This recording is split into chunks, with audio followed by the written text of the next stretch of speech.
اس دفعہ 11 ستمبر کو قائد نے گھر پہ دعوت کی تھی. قائد نے مجھے، مولانا ابوالکلام آزاد، غالب اور فیض کو بلایا تھا. غالب کو فیض کے کہنے پر بلایا کیونکہ غالب اپنے ساتھ کچھ نہ کچھ لے آتے ہیں.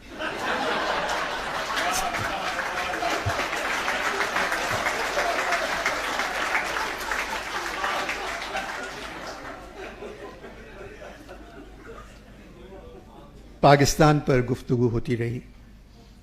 غالب نے پوچھا، محمد علی صاحب، آپ اکیلے ہیں جو اپنی برسی بڑے شوق سے مناتے ہیں. قائد نے کہا، آپ کا ایک شعر مجھے علامہ نے سنایا تھا. پاکستان کے وجود میں آنے کے بعد میں پریشان اور ساتھ ساتھ پشیمان بھی ہوا. علامہ وہ کیا شعر تھا؟ غالب نے کہا، میں سنا دیتا ہوں. کہتے ہیں جیتے ہیں امید پہ لوگ، ہم کو جینے ہی کی امید نہیں. سال بھر بعد مجھے اس ملک کے ٹھیک ہونے کی کوئی امید نظر نہیں آئی.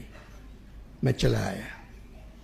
خود کو خوش قسمت سمجھتا ہوں اور اپنی برسی کے دن خوش رہتا ہوں. غالب نے پوچھا، کیوں؟ فیض نے کہا، مرزا، قائد نے ملک ٹوٹتے نہیں دیکھا. مشرقی پاکستان الگ ہو گیا، بنگلہ دیش بن گیا. 4 صوبے بچ گئے، چاروں میں یاری دوستی نہیں ہے. قائد نے بے ایمانی نہیں دیکھی. قائد نے بے نامی اکاؤنٹس نہیں دیکھے، منی لانڈرنگ نہیں دیکھی. سیاستدانوں، سرکاری افسروں اور فوج کو امیر ہوتے نہیں دیکھا. تہذیب اور تمدن کا زوال نہیں دیکھا. آئین کے ٹکڑے ہوتے ہوئے نہیں دیکھے.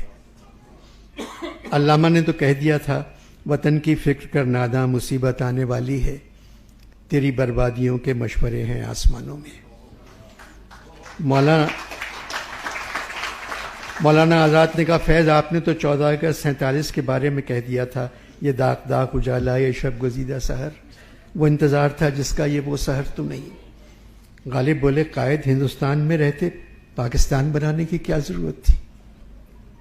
مولانا نے کہا، میں نے بھی قائد سے یہی کہا تھا. مرزا، مارچ 1940 رام گڑھ کے جلسے میں میں نے کہا تھا، میں مسلمان ہوں اور فخر کے ساتھ کہتا ہوں کہ مسلمان ہوں. اسلام کی 1300 برس کی شاندار روایتیں میرے ورثے میں آئی ہیں. میں تیار نہیں کہ اس کا کوئی چھوٹے سے چھوٹا حصہ بھی ضائع ہونے دوں. اسلام کی تاریخ، اسلام کے علوم و فنون، اسلام کی تہذیب میری دولت کا سرمایہ ہے. میرا فرض ہے میں اس کی حفاظت کروں. اب اسلام اس سرزمین پر ویسا ہی دعویٰ رکھتا ہے جیسا دعویٰ ہندو مذہب کا ہے. اگر ہندو مذہب کئی ہزار برس سے سرزمین کے باشندوں کا مذہب ہے تو اسلام بھی 1000 برس سے اس سرزمین کے باشندوں کا مذہب رہا ہے. قائد نے کہا، مولانا، آپ حال میں رہتے تھے، ماضی میں گم تھے، میں مستقبل کے بارے میں سوچتا تھا. آج ہندوستان میں مسلمانوں کے ساتھ کیا ہو رہا ہے؟ مجھے معلوم تھا ہندوستان میں آنے والے لیڈر گاندھی کی طرح نہیں ہوں گے.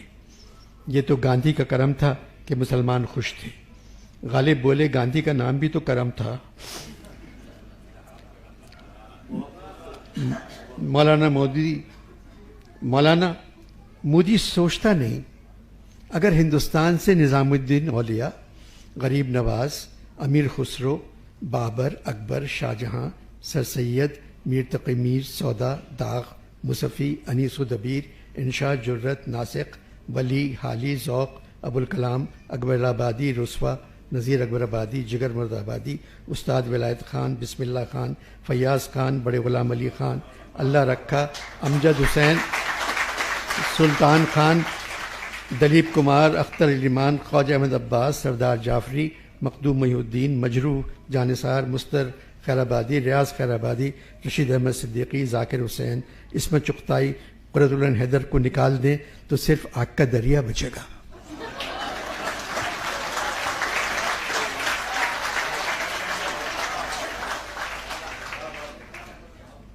مولانا نے کہا، مرزا، آپ نے اپنا نام نہیں لیا. غالب نے کہا، اگر 1947 تک زندہ رہتا تو قائد کے ساتھ پاکستان چلا جاتا.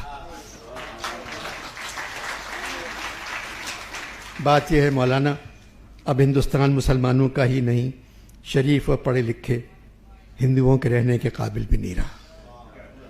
ہر چشم گریہ ناک، ہر ایک کے چہرے پر خاک. کشمیر ویرانہ، مولانا اس کے بسنے کو مدت چاہیے. سارے مسلمان خاموش، نہ شکوہ شکایت نہ حرف و حکایت. جو دھواں امیر کے دل سے اٹھتا تھا اب وہ ہر مسلمان کے گھر سے اٹھ رہا ہے. مسجدیں اور گرجا جلائے جا رہے ہیں. بستیاں اجاڑ کر اب لوگ پچھتاتے بھی نہیں. مولانا دلی تو کئی بار اجڑی پھر بس گئی، مگر ہندوستان پہلی بار اجڑا. اتنا بڑا ملک ایک خرابے میں تبدیل ہو گیا ایک موذی کی وجہ سے. کشمیر کے لوگوں کا حال تو میر لکھ چکے ہیں. دن رات میری آنکھوں سے آنسو چلے گئے، برسات اب کے شہر میں